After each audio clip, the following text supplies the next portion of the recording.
हरियाणा के शहर जिंद से ये प्रिंट भेजा है फोरहेड का एक सज्जन ने, जिनकी उम्र लगभग 27 वर्ष है। इन्होंने व्हाट्सएप पे मुझसे संप्रेषण भी किया और ये फ़ोटो भेजी है। इसका हम एक बेसिक एनालिसिस करेंगे।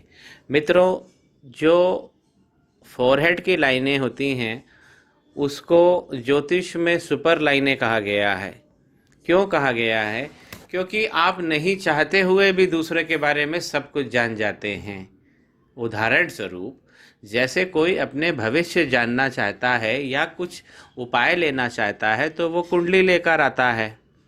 तो कुंडली जब तक हम देखेंगे नहीं, हम बता नहीं पाएंगे। उसी प्रकार, जिस प्रकार अगर हम हाथ की रेखा नहीं देख पाएंगे, क्योंकि जब तक व्यक्ति अपनी हथेली नहीं खोलेगा हम कुछ भी अनुमान उसकी हस्तरेखा का नहीं लगा पाएंगे। तीसरी चीज होती है मस्तक। अब व्यक्ति अगर सामने प्रकट होता है, दो लोग मिल रहे हैं, तो मस्तक तो छुप नहीं सकता। तो मस्तक देखकर आप व्यक्ति के व्यक्तित्व के बारे में जान जाते हैं। तो कुंडली तो व्यक्ति दिखाएगा, हाथ की मुट्ठी बंद रहती है, लेकिन मस्तक तो खुला रहता है, इसीलिए सुपर लाइन। तो आज एक बेसिक एनालिसिस करते हैं इन नौजवान का, जिनकी उम्र 27 वर्ष है, हरियाणा के रहने वाले हैं। देखिए, अगर हम सबसे पहले हमें शनि की लाइन देखना चाहिए। हमारी संपत्तियां जो इस क्षेत्र में दिखेंगी। अब देखिए, इस क्षेत्र में इनको यहाँ पे क्रॉस बना हुआ है। अगर यहाँ क्रॉस बन गया तो ये एक मतलब निराशा वाला साइन होता है। फिर हमें इसके उपाय करने पड़ते हैं। यहाँ पे भी स्पॉट आपको दिख रहे हैं, तो इनके फाइनेंस और इनकी वित्तीय क्षमताएं जरूर प्रभावित होंगी। क्या बाद में अच्छी बनेंगी? जी हाँ, बाद में तो खैर लाइन बनी हुई है, बाद का जीवन इनका अच्छा है। लेकिन इसमें एक जो थोड़ा सा एक पुष्ट ये आ रहा है कि जो शनि की लाइनें होती हैं, जो बनी होती हैं, बीच में इस शनि के इस पोर्शन में कोई भी लाइन ना हो, ना कोई दाग हो। तो यहाँ पर इनको देखिए कि यहाँ पे दाग आ गया है, एक यहाँ पे गोल दाग आ गया है, जो बता रहा है कि शनि का पर्वत कितना बड़ा होगा। शनि का पर्वत इतना बड़ा होगा और ये हमारी संपत्ति को दिखाएगा। लाइनें कैसी होना चाहिए? साइड में बनी हो, एक हो बहुत अच्छी, लोगों की तो एक भी नहीं हो पाती है। भारत देश जहाँ गरीब और मजबूर काफ़ी लोग हैं, तो आप 90% लोगों को देखेंगे कि यही रेखा बिगड़ी होती है। क्योंकि शनि की रेखा अगर बिगड़ जाती है तो हमको धन संपत्ति का नुकसान उठाना पड़ता है या हमारी फंस जाती है। अब देखिए, दूसरी रेखा जो इनकी दिख रही है वो एक साधारण अवस्था में है, ये गुरु है।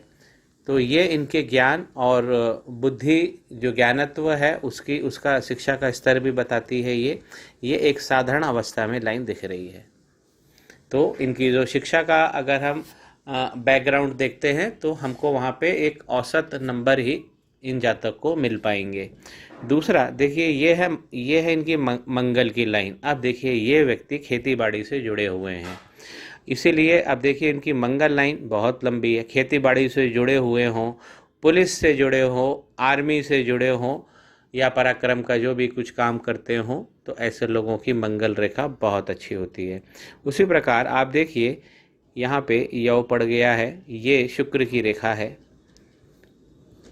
यहाँ पे ये शुक्र की रेखा थोड़ा टूट टूट के चल रही है, तो यहाँ पे भी इनको उतना सुख नहीं है जीवन में जो ये कामना करते हैं। और क्योंकि अगर शनि की लाइन गड़बड़ होगी, शनि पर्वत पे अगर नकारात्मक साइन होंगे, तो जाहिर सी बात है कि जो तीसरी लाइन होगी शुक्र की, जो हमारे सुख संपदा की लाइन है, उसमें भी हमको चीज़ें नकारात्मक देखने मिलेंगी।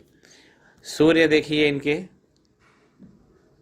सूर्य बहुत छोटी लाइन आ रही है, सूर्य की बहुत छोटी सी लाइन है और फिर ये इस क्षेत्र में गायब हो जाती है। तो सूर्य की भी इनको डिग्री की कमी है, सूर्य भी अब पूरी क्षमता से काम नहीं दे रहे हैं। और ये है इनके चंद्रमा। अब चंद्रमा पे देखिए इस प्रकार की आकृति बन गई है, तो ये एक नकारात्मक, यहाँ पे भी चंद्रमा की एक इनको थेरेपी देना पड़ेगी। तो इस प्रकार हम किसी के भी केवल मस्तक सामने देखकर हम समझ जाते हैं कि व्यक्ति की क्षमता और क्या उपाय उसे चाहिए है और क्या उपाय देने से उसके कौन कौन से ग्रह अच्छे हो जाएंगे। मित्रों, चलते चलते मैं एक चीज़ और बता दूं कि मस्तक पे कहीं भी जब चोट लग जाती है तो ये बहुत नुकसानदायक होता है, चाहे वो हमें बचपन में खेलते हुए लगी हो या दोस्तों के साथ हाथापाई करते समय।